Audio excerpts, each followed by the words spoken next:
Le PSG. Non, mais tu peux pas tailler ce logo en fait. Ce design, il est hyper quali.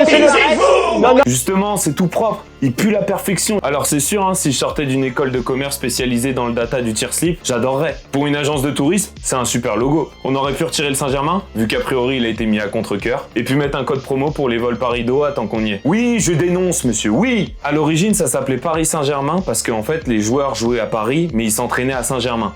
Aujourd'hui, ça a été délocalisé à Poissy. Donc techniquement, ça ferait le Paris-Poissy, le PP.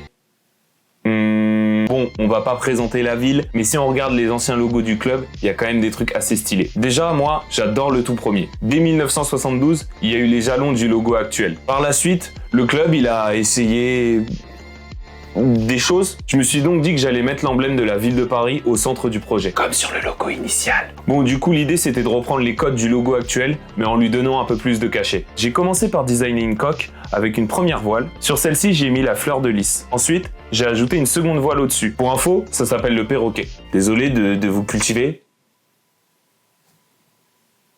Voilà. Sur celui-ci, j'ai ajouté le berceau qui avait été évincé en 2013. Enfin, j'ai évidemment gardé la tour Eiffel en la rajoutant au-dessus pour la faire apparaître subtilement comme si c'était le mât du bateau. J'ai ajouté quelques petits cercles dorés, tu connais, on parle du club de la capitale, nanani, nanana. Pour le nom et la date de création, j'ai choisi une typographie avec des empattements pour lui donner un côté noble, un peu ancien, tu vois, qu'il ait du cœur. Ouais, j'ai capté, c'est pour faire des trucs hyper quali en fait. T'as tout capté. Je vous laisse admirer le travail.